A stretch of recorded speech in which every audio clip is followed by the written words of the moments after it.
Welcome to Recollections May Vary, a royal recap. I'm Kinsey Schofield here with Maureen Callahan, host of The Nerve. I saw some of the looks at the Critics' Choice Awards. Of course, the cast of Hacks and the Timothy Chalamet, Kylie Jenner mock-up. Immediately, I thought of you, and I was so tickled to see that you are covering this on The Nerve. What did you say about that outfit at the Critics' Choice Awards?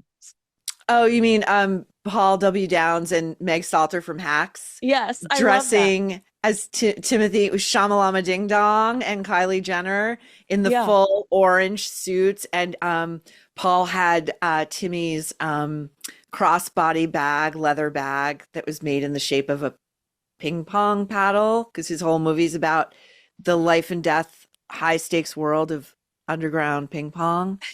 And Timothy really wants the Oscar for it, like he's demanding it. Not since the South Park guys did J-Lo and Gwyneth at the Oscars, like back in the 90s, have I laughed so hard at a red carpet appearance. It is so clever and so funny. And you mentioned that he doesn't even show up like until basically it's time to accept the award. So it would have been so great to see that actual clash on the carpet, but I don't know if he was squeezing Kylie into her Spanx or whatever. I don't know why he would show up so late, but it's unfortunate that we didn't actually get to see him respond to it. Do you think he has a sense of humor? Do you think he would have been into it? About himself, no, Yeah. absolutely not. I think he thinks he's the greatest actor of his generation, if not the greatest actor who's ever lived. And I don't understand how you can fairly demand that your peers just give you an Oscar because you've been working now for 7 or 8 years. You know, That- turning into, as Timmy said, some top level. yeah. And then roll into the Critics' Choice Awards 90 minutes late. That like the way it's even being reported bothers me. That's not 90 minutes late. That's blowing off the entire ceremony leading up to when your category is announced. That's what that is. And And you it's know, so don't you sympathize for the poor seat filler that by 90 minutes in, you think that this is your seat for the rest of the night, right? Like probably 90 minutes in, you're like, wow, I have one of the best seats in the house because you know he was positioned in a place because they knew he was going to win. hmm And they're probably thinking, I've hit the jackpot. I am here all night long. And then right when the going gets good, somebody comes up and swoops you out and they're like, he's here. You got to sit. You got to go sit in the nosebleed seats now. them's the breaks. That's the business, you know? But I also loved how he got up and accepted the award and feigned humility. He literally said, like, please just give me a moment because, like, I don't know when I'll be up here again. And I talk about it on The Nerve, how, like, it was amazing to watch the facial expressions on his fellow competitors. Like, these are really serious actors, like middle-aged men who've been in the game forever. And they know how to turn it on at an award show if they want to pretend that they're very happy. And, Joel Edgerton, if looks could kill, he looked like he wanted to strangle little Timmy with his bare hands. Ethan Hawke burst out laughing, you Yeah. know, like the far more talented, interesting Ethan Hawke. It was amazing. And you know, he's not that great of an actor because I don't think anybody was buying his little false humility act. Oh, that's so funny. I love Ethan Hawke. Reality Bites was on the other night, and I was like, everyone stop what you're doing. Yeah, I Reality love Bites is Ethan on. Hawke. The Before trilogy is among my favorites. Boyhood, like he does incredible stuff with especially Linklater. But He anyway, he did a good interview with Rogan recently, and Rogan was good. A very rare moment for Rogan where he sat back and just allowed Ethan Hawke to talk. And I learned so much about how he got into acting, and I liked him even more. So um yeah, maybe he's a smart guy. He's yeah. he's one of the rare ones. He's like a smart, thoughtful, articulate guy, you know. I would imagine there are many people who sit across from Joe Rogan and or maybe it might be like even a little bit hard to sort of get past the hurdle of, you know, it's Joe's you go into his studio, it's his whole it's his turf rather. But yeah, no, I should listen to that whole interview. You should. I enjoyed it. Yeah. All right, let's jump into another podcaster who sucks, but this one really sucks. Not that Joe Rogan sucks, but Meghan sucks. Meghan Markle. She Hmm. lost two staffers while we were on holiday. I'm sure that shocks you, but the revolving door surrounding Prince Harry and Meghan's publicity team, it keeps turning with the confirmed departure of James Holt. And his exit comes just days after Meredith Maines revealed she was stepping away. And don't forget, before her, it was the girl from The Crown that only lasted 3 months. Everybody wants to dissect this and debate it. And I'm like, is there really anything to dissect and debate? These people are horrible bosses. Meghan was in Horrible Bosses, and conveniently, she is. I think that she just continues to prove that she is one. What was your major takeaway from those headlines while we were away on the holiday during the holidays? Two things. The first being, I actually think that these departures and the resulting headlines were probably somewhat of a nice relief for Meghan, because it distracts from the very recent news that her father just had his leg amputated and was in an ICU in the Philippines. And she took days to reach out to him. And when she finally did, she sent a handwritten letter, no doubt in calligraphy, via carrier pigeon. And it arrived, we were told, quote unquote, safely in his hands. And that letter said, in sum and substance, Right. nothing's changed. And you know, and I think that she's banking on the news cycle moving so quickly that people will just forget. And I certainly will not. We at the Nerve are a dog with a bone. As far as this story goes, she is reprehensible. She is disgusting. I cannot stand her. I think that that will seal her fate in terms of marketing herself as any sort of do-gooder, let alone creator of Home and Hearth. The second thing I wanted to ask, if you can talk about, you have a theory, or it's reporting, forgive me, I forget exactly why Meredith left, and it goes to the Harper's Bazaar magazine profile. Yeah. Can you Yeah. talk about that? Yeah. So my Meghan and Harry source says that it's not just the Kardashian fallout. It's being reported that Meredith Maines, told them I'm done after they lied to the press about why they wanted their pictures removed from the Kardashian social media accounts. Initially, they said we didn't sign the consent forms that would allow the Kardashians to share photos of us on social media. And you're like, LOL, then why pose for photos? Then the Kardashians sit back, Two People magazine, Harry and Meghan's besties crew, saying we didn't have consent forms. It's a birthday party at Jeff Bezos's house. Like that's not the way this works.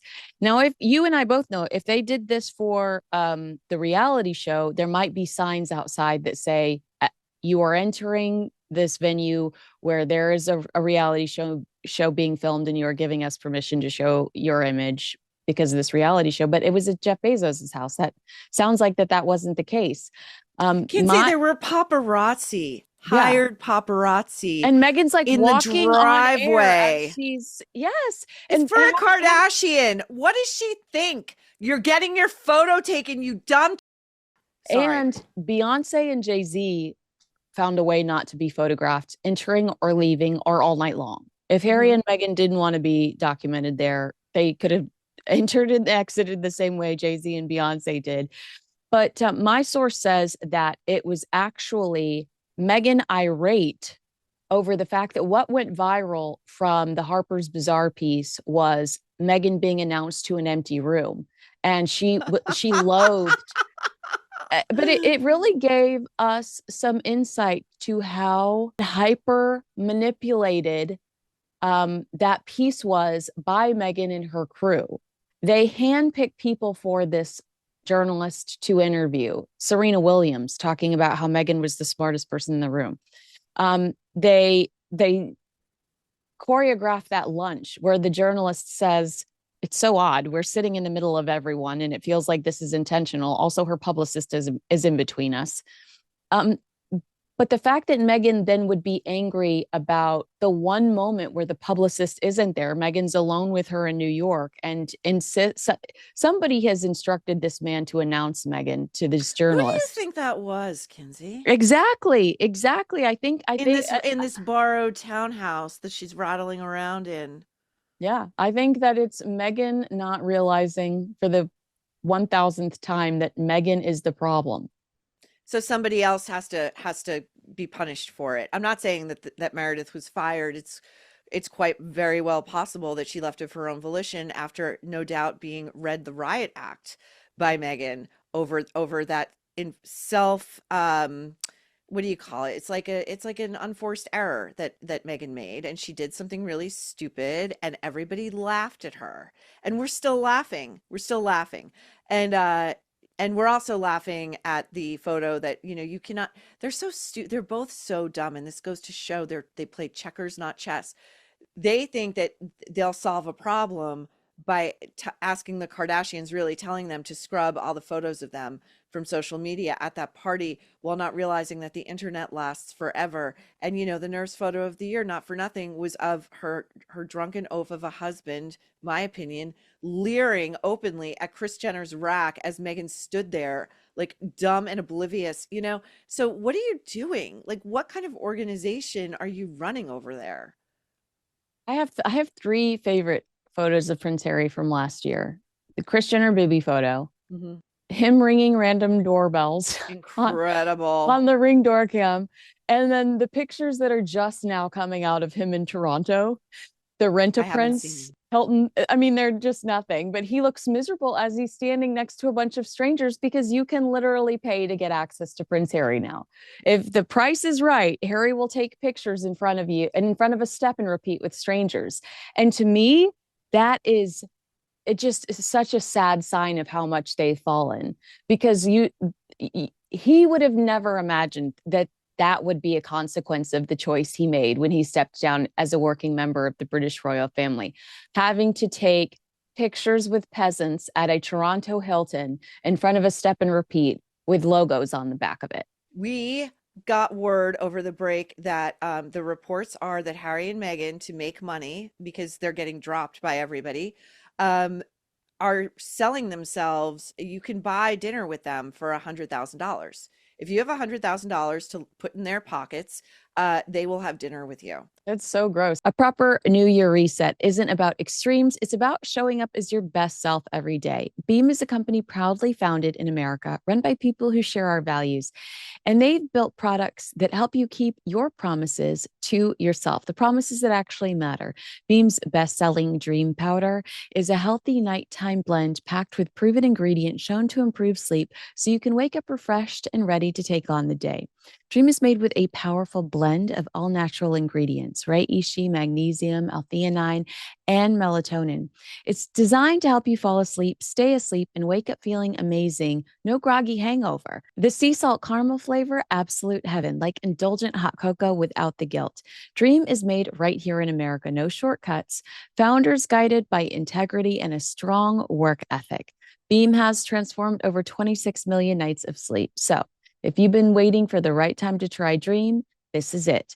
Go to shopbeam.com/Kinsey. Use code Kinsey for up to 40% off, just $39 with my code. That's $1.25 per night. Shopbeam.com/Kinsey today. So there's a new documentary out in the UK, and I'm in it. But when you participate in documentaries, you do an interview, you have no idea what way it's going to go. So I watched it over the weekend, and clearly somebody has infiltrated because there are some very pro Meghan moments, and I'm just like, whose hands? And it's funny because when I was sitting there, one of the producers said to me, yeah, her publicity team's been in contact with us saying who all's involved, how can we contribute. But I thought of you when I was watching it because they quote the Vanity Fair article, Mhm. and I forgot about this. Now, when I think of the Vanity Fair article, I think of Vanity Fair not really being confident in Meghan's relationship with Serena Williams. And so Serena Williams coming on board during the Harper's Bazaar interview to say, I am friends with Meghan and Meghan's the smartest person ever, is Meghan trying to say to Tom Bauer and Vanity Fair, I told you so. But she tells the damn Rodney King story in that Vanity Fair interview. And the Rodney King story, which she just told again in the Harper's Bazaar piece, really fired people up this time around. More eyeballs were on her this time around because she's just, insufferable. We can't get away from her.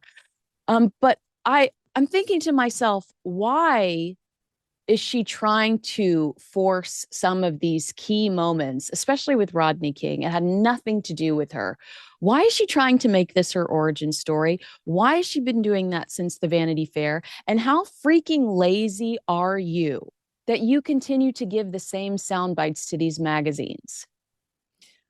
My question is, how lazy are these so-called journalists and reporters?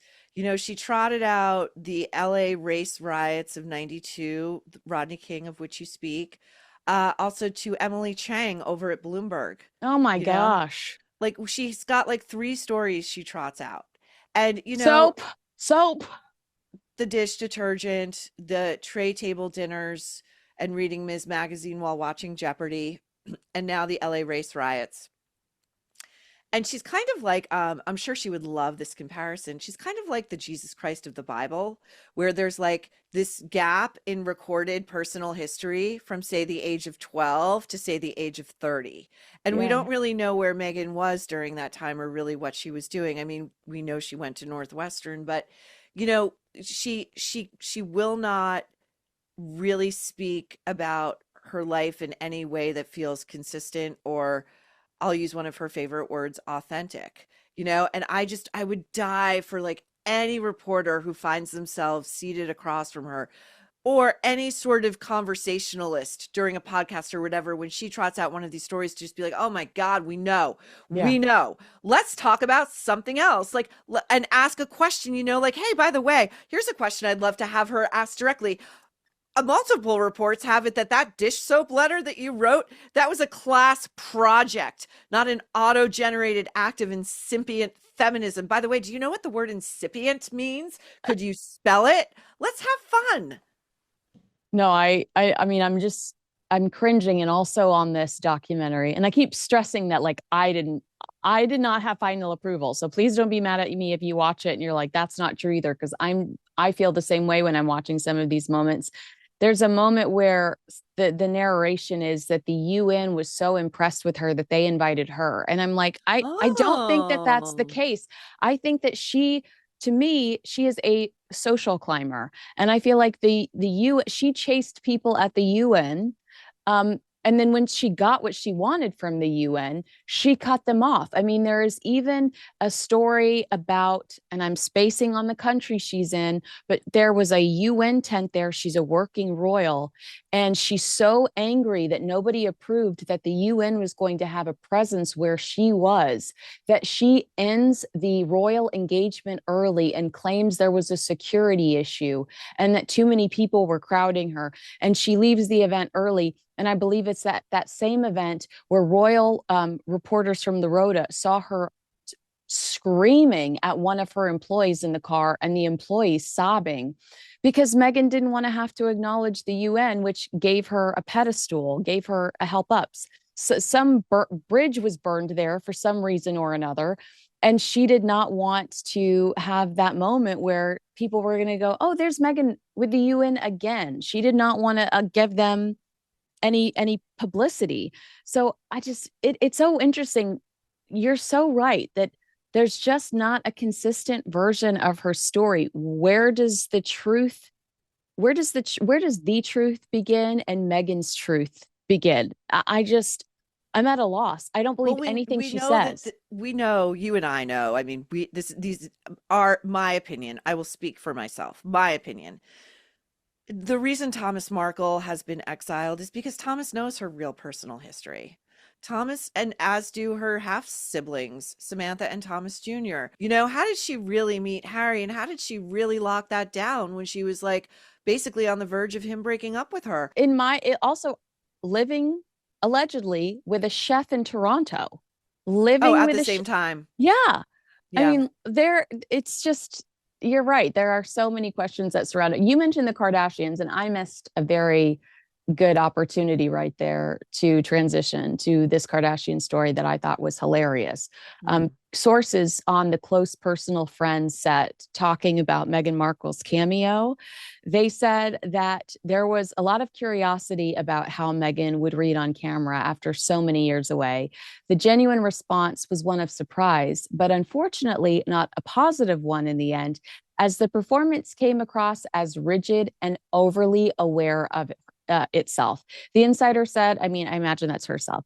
There are jokes going around that by comparison, it is so wooden, it will make Kim Kardashian's acting seem almost award level. One critic described her performance as lacking emotional range or magnetism, reinforcing the perception celebrity casting was prioritized over acting ability. Well, duh. Another source with knowledge stressed Markle was playing herself in the project, but said she isn't even very good at that when cameras are switched on. I guess, what were we expecting? I think we knew exactly what we were going to get with this. Meghan taking herself too seriously. She has been for the last 6 or 7 years now. I mean, I've said this before, and it bears repeating. I think she can't play herself because she doesn't know herself, and what she does know of herself, she doesn't like. That's why we're trying to bury and excise our family of origin. It's why we tell three pat stories from our childhood, early adolescence that make us look like a firebrand, not like a kid. Um, I think she thought her greatest role might be as I actually have a question to ask you as Duchess. But we saw it in the Netflix specials, the With Love Megan specials. She's so uncomfortable to be around because she cannot relax and just be herself and just let it fly. Like like I feel uncomfortable watching it. Like that's the last person I would want to be in a room with. Like she hovers and she's on top of everything and every detail. And like remember when Daniel took a in season 1 part A, took like a bite or a sip of like a taste of the honey, and her back was turned, and like she was like gonna scold him, but then she caught herself because the cameras are on her and she's got to look fun and carefree. Like that's Meghan in a nutshell. That's her problem.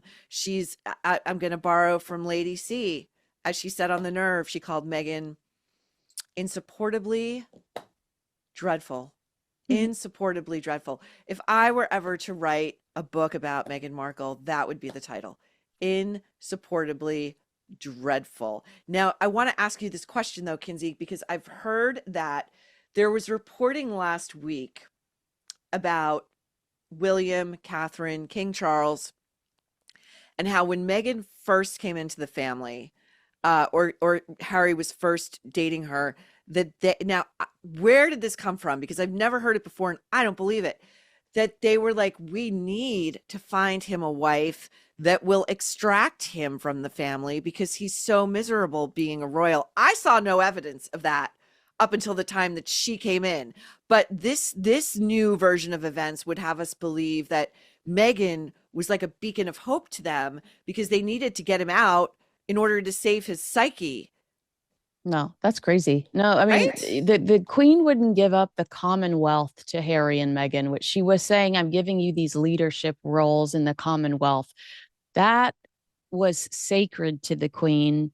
It was um the stability required to work with the Commonwealth because some things are shaky. Every once in a while, somebody's like, I'm getting the hell out of here. And then you're waiting for the next shoe to drop or whatever.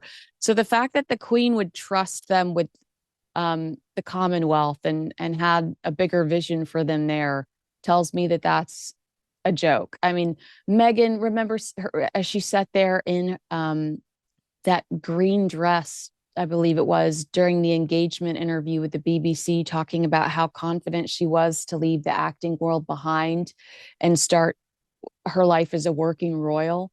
I Mm. just don't think that they would have been having those types of conversations if they ever really did believe that it wasn't going to work. I think she just wanted to run the show. And when she realized she was never going to be Catherine and never had a chance at becoming queen, she, this is all just the pitching one giant fit. They haven't stopped. It's been a meltdown for the last 5 years because they don't get their way. That's why all these employees keep dropping like flies because Harry and Meghan don't know how to respond when they're not given their way. And this is my favorite part to remind people that, according to all reports, William took one look at her and was like, I am never to be left alone in a room with her. Right. But if you believe Prince Harry's spare, he was a fan of Suits. William and Catherine loved Suits. They couldn't Oh, believe. well, maybe in Harry and Meghan's mind, that edict went to William not trusting himself to not lose control Oh, with his God. brothers intended. No, thank you. Instead of being like, this trick is going to spout any number of lies the minute Yeah. she walks out of a room with me alone. So let's make sure that never happens. Yeah. And remember, it was Tom Quinn that reported that the employees thought she behaved inappropriately around William. Hugs that were lingered a little Ooh, too ooh, long. And ooh. yeah, poor Prince William. He just walked out of a room and Lysoled his entire body. So, not a lot to look forward to when it comes to close personal friends. Would it ever end up on the cutting room floor? Might just abandon it because they don't want the drama, or it's not what the expectations were. No, I think they're going to keep it because it's going to, and this is the double-edged sword. Again, I don't know why people partner up with her on any level or hire her for anything they get markled. She's a stink cloud in the film. She's probably on screen for 30 to 60 seconds, maybe. It's all anybody's going to be talking about. Like they're going to need the publicity of it. They're just going to need it. And now she is like basically bigfooted all of the work that has been done on this film by the stars, the production team, whatever. It's like all anybody's going to be talking about is Meghan Markle. Now, this is great for Meghan because she loves attention. It doesn't matter if it's bad attention. Attention is attention. And it also allows her to be victimized yet again. Oh my gosh, so I'm sure true. we'll hear all the stories about how, she wanted to do 80 takes, like she's being directed by, Stanley Kubrick, the late great. But she had to rush in and rush out. Maybe there was a sick child behind. I don't know, but like certainly has nothing to do with her father. Yeah, we're gonna hear all about it, all about it. Yes, if there is any criticism whatsoever regarding her performance, someone else on set is to blame. The construction in the distance, she was distracted. Anything else she didn't like Lily Collins lipstick that day. Somebody else will be to blame for Meghan Markle getting destroyed. It's never Meghan Markle's lack of talent. Let's stay on the entertainment train here because I thought that this was a very interesting story. Meghan Markle plots biopic about Prince Harry love story that will paint the royals in a terrible light. I can absolutely see this happening. And I think that this would have been a great idea 5 years ago, before they even did that documentary with Netflix, the Harry and Meghan, when their only commercial success. I think this could have worked then. If they did a scripted drama about their life and love story, I watched the hell out of the Lifetime ones. I am not, and I know William and Catherine watched theirs and they loved it. They thought it was hilarious. These movies are already made. Lifetime and the Hallmark Channel are churning them out. Netflix is now doing the same thing. Um, I think Harry and Meghan could have done this. In this article, they talk about how Meghan wants to use this as a manipulative tool to reframe everyone's opinions of them. They could have done this 5 years ago, but I think that there's too much blood in the water now. I think we hate them. And I don't think that there's any going back, no matter how glossy and funny and scripted and glossy a TV movie is about these two going forward. Do you have any opinions on A, whether or not this is true, or B, whether this could work today? I believe that report. And what strikes me as most credible about this report is it is you know at the Nerve I talk a lot about repeat offenders, and I truly do like like if I'm in law enforcement or I'm a prosecutor, I'm like, this is this person's MO. It's pathological. Meghan thinks that we all just need another delivery system in which she can relay her story and tell it again to us, and then we'll get it. Then we'll Girl, like her. the We'll day like her. I the day I see on Craigslist casting for Rodney King, I am calling you and I'm gonna say Leave it's got the Rodney green King out of this. it's got the Please, like green light. Meghan, leave Rodney King out of this. The poor man suffered enough. But I swear, it's like okay, we had the Oprah sit down to Super Bowl numbers. We had the Netflix doc. We've had all manner of podcasts, magazine profiles. We've had other Netflix docu-series. I mean, how the memoir, we've heard it. We've Yeah. heard it all. And and it's not, the problem isn't, she thinks the problem is with us, Yeah. that we are having problems like with our auditory canals, with our reading comprehension, with our ability to critically think and consume content. Like the problem is with us. She just, imagine going into a meeting with any player in Hollywood and this is your pitch meeting. Yeah, I know I've had like 10 tries, but we're going to do it this way and this way is going to work. Okay. Oh, yeah, it wouldn't work with anybody but her. And again, like I know we talk about this all the time, but it's like don't bite the hand that feeds you. The only reason you continue to to get into any doors is because of your slowly dissolving proximity to the British royal family.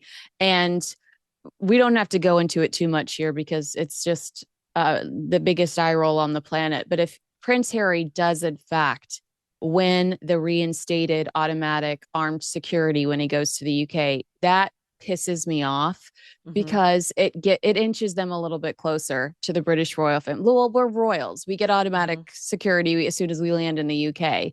But they need that. And I remember talking to somebody that was just so disconnected to Harry and Meghan, just all about marketing and PR. And I said, what do you think about Harry and Meghan? And he was like, well, the first rule is you don't go talk bad about your former employers. And I was like, yes. And when it comes to this article, they're basically saying the royal family again would be the villains.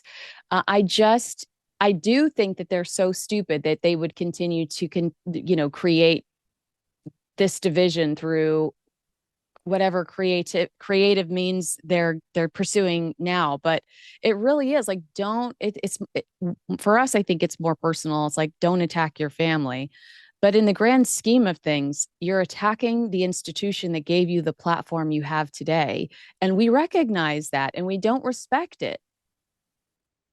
It's so wild. I love the framing of the British royal family as Harry and Meghan's former employers. Because that's how William is probably regarding this. Uh these were two problematic employees who did everybody a favor and huffed off. They flounced out of the palace. And speaking of like when we started the show talking about like the Critics' Choice Awards and all of this stuff, I was thinking about the people who weren't there, such as like the Tyler Perry's being sued for sexual harassment, I Again, believe. again. Again, that lawsuit was just that broke over the break. And these are the people that Harry and Meghan have aligned themselves with in Hollywood. And I it's just not, it's not ending well for them. Like it's I don't see who's going to give them money, especially to yet again try to recast the British royal family as the villains here when it's not 2020. Charles has cancer. Yeah. Catherine is in remission. Um Nobody is I don't think there's an appetite for that, and they've held their tongues through all manner of things that Meghan and Harry frankly would sue over for defamation. They've held their tongues. Right. And yeah, culturally we've just moved on. We don't think victimhood is worth celebrating now. Culturally now somebody's like, you hurt my feelings. And you read the comment section and they're like, get over it. Like, who cares? No one cares. And truly in 2020 we all would stop and people would get reality shows because they would post a 30-second video online because a Walmart greeter was mean to them or whatever. It's just we're not entertaining that anymore. We're more about fixing, and I like that shift. I'm much happier in that space than us dwelling on hurt feelings. Also, how do you sell, let's say, a scripted version of your first of all, as you said, didn't Lifetime already do this without their participation? Yes. The Harry, yeah, they did. Oh, I'll never forget it. Right. Yeah, yeah. Because they had a woman playing Megan's mother as well. It was funny. But Um, also, do you remember like when supposed to be in Botswana and the lion approaches them and we're supposed to like I remember specifically having because I had to watch it for work because I did like during the commercial breaks I was on doing like when it premiered during the commercial breaks on Lifetime, then it would cut to me teaching like how to tea etiquette or something. So I had to watch it.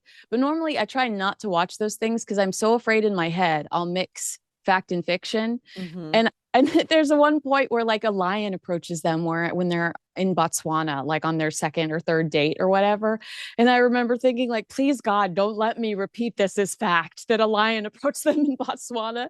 It's so stupid, but it's so good, stupid. Like it's just like no offense to Hallmark. It's just that kind of it's so bad it's good.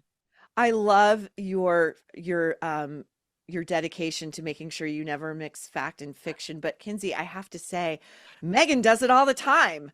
Nobody knows what's fact and I mean, we know some of what's fiction, but it's like, why beat yourself up? Yeah. Why not Well, just take your cues from the woman who's, making a career out of mixing fact and fiction and victimhood but I don't know how you sell a scripted movie about your grand love story against all odds when the very month that your husband that your Netflix show part B, season 1 part B airs to a resounding thud, to savage reviews. Your father gets his leg amputated and you basically tell him in sum and substance F off, and your husband decides to spend the back end of the holidays playing polo with Nacho Figueres in another state, that you're going to tell everybody stuff is great at home and it's a grand old love story. oh my gosh, I have to tell you about a total game changer, Peak's liver detox protocol. You may not know it, but your liver handles a lot: energy, hormones, digestion, and even your mood. But with all the stress and toxins from everyday life, it needs some love. Forget harsh cleanses. Peak delivers gentle daily support inspired by traditional Chinese medicine. Their routine uses two simple blends. The first is a warming turmeric mix with cinnamon and black pepper designed to help the body absorb it better and support the liver while calming inflammation. The second is a ginger and cinnamon blend that helps with blood flow, digestion, bloating, and immune support. The magic is how they work together to activate and flush for better digestion, stable energy, less brain fog, and that light, clear feeling. My energy is consistent now. Skin is clear and less bloating. That's Peak, where spirit meets science. Redefine your standard of health. Secure 20% off your order and begin your intentional wellness journey today at peaklife.com/Kinsey. That's PIQUE life.com/Kinsey. Prince Harry has reignited speculation about tensions in his marriage after being photographed on a ski trip in Colorado while Meghan remained at home, confronting renewed scrutiny over her estrangement from her father. He was seen on the slopes in Aspen, of course, with Nacho. And a source familiar with the trip said Harry appeared keen to escape mounting pressures at home. They said Harry was out on the slopes for a few hours with Nacho and a handful of friends, intentionally keeping the trip low key and out of the spotlight, something Meghan Markle cannot relate to. Now, I have a friend that played with Harry in Aspen. He's been on my podcast, Sleuths. You can figure out who it is if you want to figure out who it is. But he has told me in the past that Meghan is allergic to fun. They're thrilled when Meghan doesn't show up. And that this was one of those instances where Harry was a completely different person because, I don't know, Miss Buzzkill wasn't there to make everyone uncomfortable and miserable. Can you imagine spending the rest of your life like that? He has to know, like, okay, so if did this person tell it to you or did they speak to the media? Okay. Well, basically the same thing. But so this is what's openly discussed, and it's probably to the point now in what remains of Harry's American social circle, or his social circle that spends time in America, that it's kind of like out in the open, whether or not they verbalize it or not. It's got to be palpable energy. Oh my God, thank God she's not here. and Yeah. he probably has a lot more fun when she's not there. And this last year was the year with I believe where those reports came out that Harry keeps a secret like bolt hole for himself in LA, and he goes there and he lives on British time, and he tries to talk to whoever will still take his calls, and he video games, and he just like smokes pot and like chills out, and like it's I just don't see how the marriage, and another bifurcation there too has got to be what I consider Meghan's utter heartlessness towards her father. Mm. Utter heartlessness, and Harry's stated repeated wishes that he brings his children, or rather, I just read the most recent one is like he wants Charles to travel to America. Again, what a spoiled, entitled brat. Your elderly father who has cancer should not be traveling to see you. You should be Also, traveling to see him. if you get the security that you've pitched and moaned a fit about, that UK taxpayers are going to pay for, even though it's you writing about all your Taliban kills and you Mm-hmm. trying to incite political drama during the same year, which we watched a political commentator be murdered on the internet. Um, if you get what you want and you're going to get automatic armed security guards every time your butt lands in the UK, then instead of only going to the UK whenever you have a court case to fight, which is never about anybody else but him and Meghan, it's not for the greater good. He just wants to sue somebody because he's mad and he's Yeah. going to benefit financially. Take your kids over there to see your freaking dad. You're getting exactly what you want. I think we're not going to see Meghan and the kids go over there if he gets this approved security. And I will go on every station and I will stress you are seeing the build of a rival court. Harry is trying to distract from the work of Prince William, and all he only wanted that security so he could go over there and disrupt, but also he looks like a royal if he's in the UK playing with balloon animals. And that's what he needs to continue to grow his BS commercial ventures. Exactly. And by the way, I think it was you who told me this. If he is to get that reinstated, doesn't that mean that he and Meghan then have access to the schedules of the senior royals? And They so they know already, I where they mean, are? they don't automatically have that. They'd have to request that. Hmm.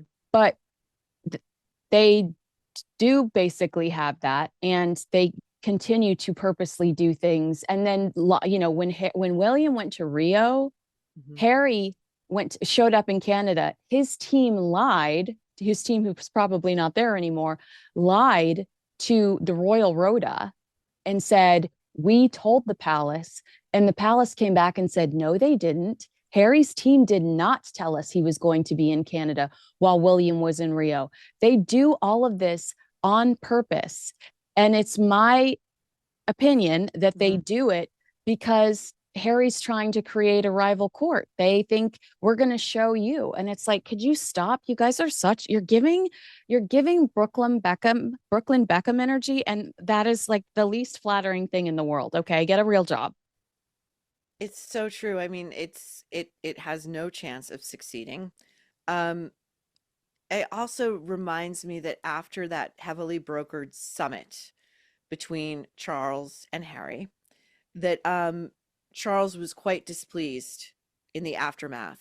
And I forget what the actual inciting event was, whether it was that Harry had leaked something about the meeting, whether it was the length, or that he was upset that there were others in the room at the time, or whether Charles felt another request for money was coming. But it Wasn't it? Was it that he was surprised that he had to go through the metal detectors because they didn't trust that he wasn't it somebody leaked that he was surprised that he had to go through the peasant entrance and walk through metal detectors, not the family entrance. Oh, well, that must have really, really, really gotten under his skin.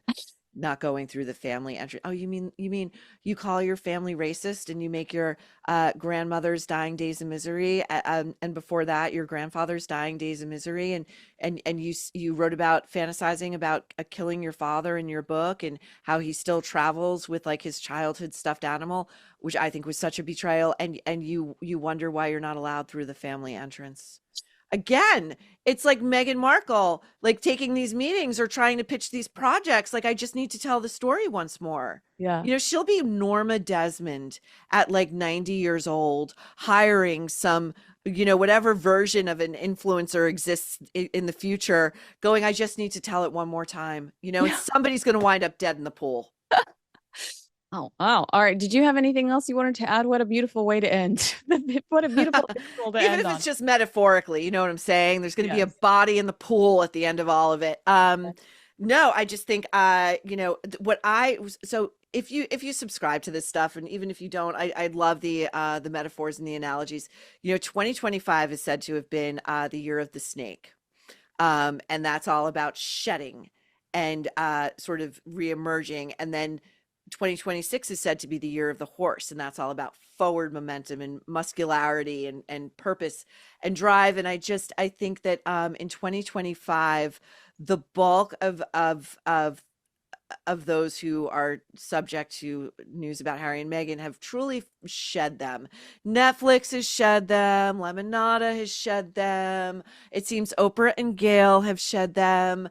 And the Kardashians have shed them. They refuse to take the memo, which is great entertainment for the rest of us. Mhm. But I'm eager to see what Meghan does next. You're right. I have been reading a lot about the year of the horse, and it is about moving forward and new creative ideas. And you're just like, and here she is coming out with another cookbook, a cookbook Who's of publishing things. it? Who's going I to don't, publish that? I don't know, but it was announced today. She's got a cookbook coming out in the spring. Okay. And they say that the cookbook is all the stuff she talked about in With Love, Megan. Of That's course not it is. Do you moving. think this trick does any work whatsoever? That's not Any moving work? forward. That's not moving forward. Like, and also, like, if that is a catastrophic fail, which I believe that show is a catastrophic fail, Yes. Yes. there's no reason to repackage it as a book. We've said since the day that thing launched, this is a 30-second Instagram video. This is a 30-second TikTok video. Why does this need to be 45 minutes long? Like everything she does is backwards. She is so somebody said this to me, and I don't know if you've ever heard it before, but they say you get stuck at the moment you become famous. Mm-hmm. Mm-hmm. And she is so stuck in that Tig world. She is so stuck in that Suits world. Kinsey, do you think the cookbook, if I were the editor, I would demand this, will have a chapter on how you um, open up a plastic bag full of pretzels and then decant that bag into another plastic bag and then how to tie a ribbon on it and leave it for your house guest? With the mention that it's got peanut butter in it in case this person who's supposed to be one of your best friends is allergic to peanut butter and you don't want to kill them. Right. And so you would do that instead of asking that person, hey, Are you allergic to peanut butter? are you allergic to peanut butter? Because like I'll sweep the house or I'll Yeah. have the help sweep the house. And we want to make sure you're good and safe and taken care of. There's always something sadistic in her way of moving through the world. Like I truly do think she's a sadist. And it was evident in no scene more clearly than part B, last episode with Tom Colicchio, and Meghan is fairly jumping out of her skin as as she's beaming, and she says to Harry, "Guess what we just made? Guess what we just made? We made a salad full of all the ingredients that you hate." In the article, it did say that she was going to be just regurgitating the freaking fruit rainbow. Like the fruit rainbow is specifically Oh, mentioned. so having done this in the alternate with Love Meghan with a Y, Yes. um, we did cut up a bunch of multicolored fruits and then array them on a major plate, and it is truly an exercise in futility. There's no point or purpose to it. But again, Wow. she But she you thinks, actually cut it up. There's no way in hell she did. oh right, no, there's no way she did that. There's no way she did that. But that again, that's how stupid she thinks the rest of us are. Like she's smart because by dint of being a duchess, I suppose. Uh, so we need instructions on how to cut up fruit and then arrange it on a platter. Like she's not Martha Stewart. It's not that. It's just this has to be part of fulfilling whatever they owe Random House, Penguin Random House, right? I What I was mean, that I book mean, deal? 60 They did, million? yeah, they had a multi-deal book deal. So perhaps that's the deal. They're just trying to milk what they can out of them, just like Spotify. Spotify in their one Christmas episode with Tyler Perry and Brene Brown and Elton John, just going, oh, just give us anything. We'll take anything. Um, yeah, I don't know. We'll have to wait and see. Will I purchase it? Absolutely not. Will I buy it even if it's on the dollar in the dollar book bin? No, I still wouldn't buy it. I would rather die in a fire. Well, I'll have to buy it because, I have to, I take my job very seriously as a cultural criminal prosecutor, and this is a crime against the culture. And, It it is. just makes me so angry. It goes to, again, what we were talking about at the top of the show, Marty Supreme, Timothy Chalamet Ding Dong's ping pong movie. A24 spent $90 million on that. And And that was that movie's a just on Gwyneth flop. Paltrow.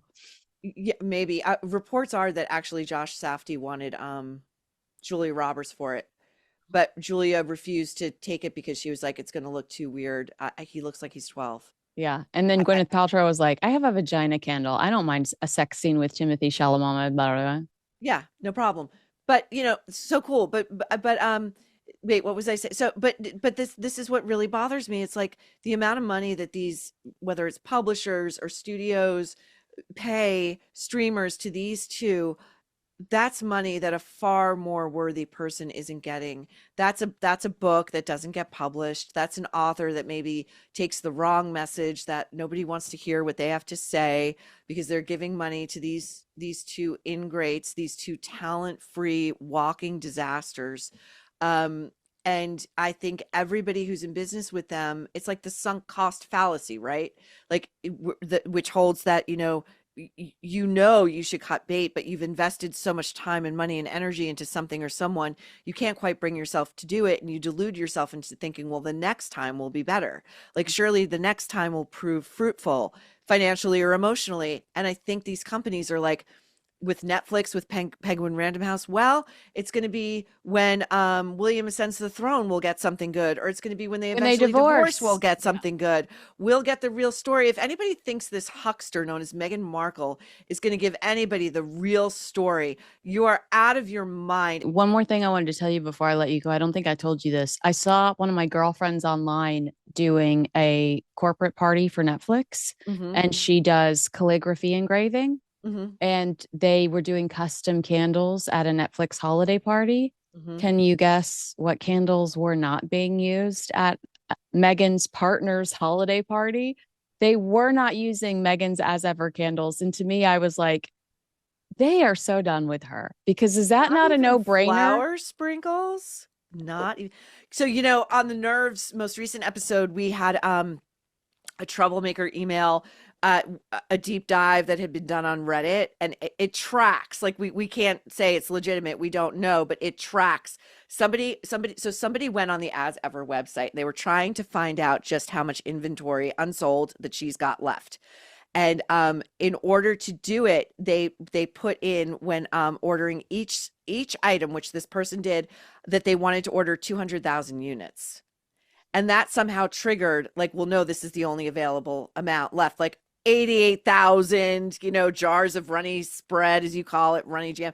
It's like she's saddled with all of this garbage that she cannot move, and Netflix wants nothing to do with it. And it's, again, I feel no sympathy. They knew what they were getting. They knew. Agree with us, disagree with us. Let us know in the comments below. Make sure you like, subscribe, and share this video with a friend. That's not an earthquake happening. My dogs have heard me say goodbye, and now they're very excited. Aw. They're ready for Oh, me to. that's so cute. This is Rooster. So Is I know I'm Rooster going to named think. after Matthew McConaughey's brother? No, he's named after Roo from Winnie the Pooh. Oh, cute. Hopefully, I see you again very soon. Yeah, I'll see you soon. Okay, bye, guys.